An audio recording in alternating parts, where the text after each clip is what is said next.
Olá, amigos, patriotas de todo o Brasil, aqui Eduardo Bolsonaro. Venho trazer para você um alerta para que você não entenda que esse resgate do passado brasileiro, o resgate da verdade, é algo de menor importância. Um povo sem memória é um povo sem cultura, é um povo que é refém de qualquer pessoa do governo, de qualquer pessoa que tenha uma índole mais autoritária. Então, quando a gente fala em 31 de março de 64, a gente está falando do Brasil não ter virado uma Cuba. Repara só, várias pessoas estavam nas ruas, a imprensa, o próprio Jair Bolsonaro fala muito bem sobre isso, o Congresso Nacional declarou vago o cargo da presidência da República no dia 2 de abril. No dia 9 de abril ocorreu uma eleição aqui no Congresso que elegeu o general Castelo Branco, que foi o mesmo método utilizado para eleger Tancredo Neves, ou seja, a votação indireta. E depois, no dia 15 de abril, é que o general Castelo Branco tomou posse como presidente da República, sem disparar um tiro, sem que tivesse morrido uma pessoa. Então, que golpe é esse, com amplo amparo popular? Agora, isso que eu estou falando para você, principalmente se você for jovem, para você é uma novidade. Por quê? Porque não ensinam isso na escola. Eles querem a todo momento reescrever a história para dar a entender que o pessoal da esquerda, que sequestrou a aeronave, que matou autoridade, que cometeu homicídio, latrocínio nos anos 70 e 60, dizer que eles são os bonzinhos da história. Mas você já viu, recentemente, o que esse pessoal da esquerda, que nos anos 70 eram terroristas, sequestravam, assaltavam, torturavam, quando chegaram ao poder, o que eles fizeram? Saquearam os cofres públicos. Então a gente tem que ter memória para evitar que essa história venha a se repetir e que a gente declare como heróis pessoas que, na verdade, eram criminosos e bandidos. Foram bem presos naquela época e estão sendo bem presos novamente agora, em plena democracia. Sai meu povo dos países que eu amo. O vídeo que vocês acabaram de assistir, né? Sai não precisa de apresentações. Esse é o deputado federal Eduardo Bolsonaro. Ele, né, dá a opinião dele sobre a ditadura, né, sobre o regime militar, sobre o golpe aí.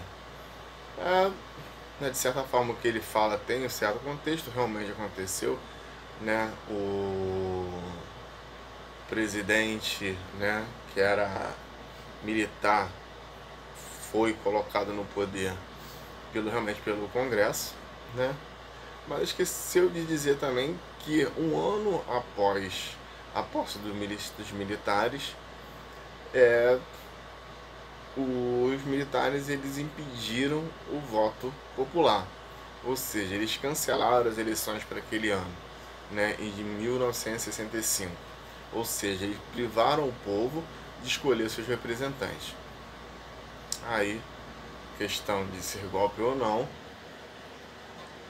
a história fala, né? Porque se o povo é impedido de escolher seus representantes, eu acho que é um golpe não só, né, contra o Congresso naquela época, foi até quando houve o rompimento de certa parte do governo que apoiava os militares, e deixaram de apoiar justamente por causa desse cancelamento das eleições, e os militares se perpetuaram o poder durante 21 anos.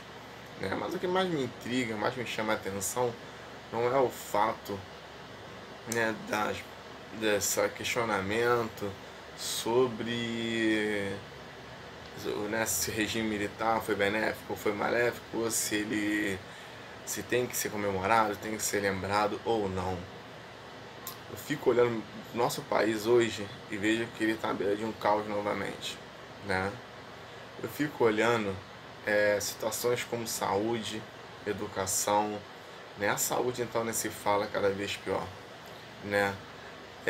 Esses caras que vivem aqui são gastos mais ou menos, isso aí só uma base referente a gastos para deputados, mais de 36 milhões, né, em planos de saúde, e mais de 36 milhões de reais em planos de saúde.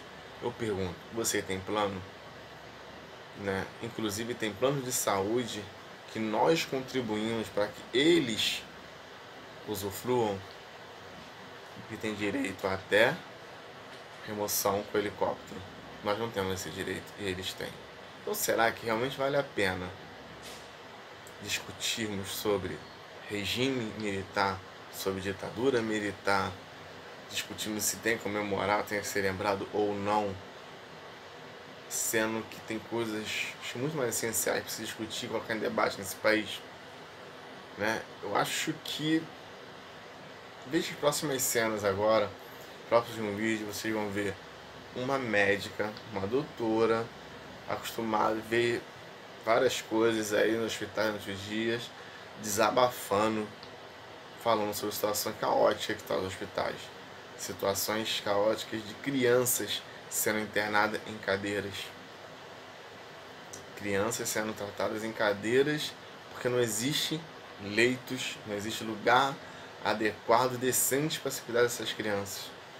E isso acontece não só com essas crianças, acontece com todos nós que dependemos do Sistema Único de Saúde.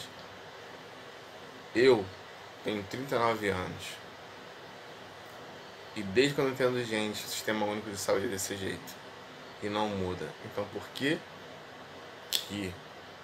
esses caras que estão aqui não comecem a ver isso, a trabalhar, a se preocupar com isso, em vez de ficar debatendo coisas inúteis que não vão levar o país a lugar nenhum? Pense nisso.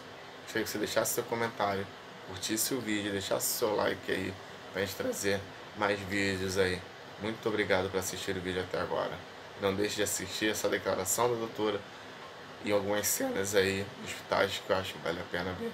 Muito obrigado, até o próximo vídeo. O corredor estava cheio de crianças internadas em cadeiras, síndrome de Fournier, abdômen agudo, pneumonia com derrame pleural, recém-nascidos com insuficiência respiratória aguda. E colocar onde? Se até as cadeiras estão todas ocupadas. Não tive coragem de ir embora ao final de 12 horas de plantão e deixá-las sozinhas. Fiquei. Tínhamos nas cadeiras pacientes de UTI, de enfermaria de alta complexidade, pós-operatório e consultas que não paravam de chegar. Criança que fica 3, 4, 5 dias internados em cadeira. E não são casos simples que dá para você fazer uma hidratação, um resgate e ir para casa continuar. São casos graves. Quantos Diogo tem que morrer? Quantas crianças tem que morrer pedindo socorro? Sem leitos disponíveis, Diogo ficou internado de forma improvisada na sala de espera. Morreu depois de 15 horas. A direção disse que, mesmo lotado, o hospital não vai recusar pacientes.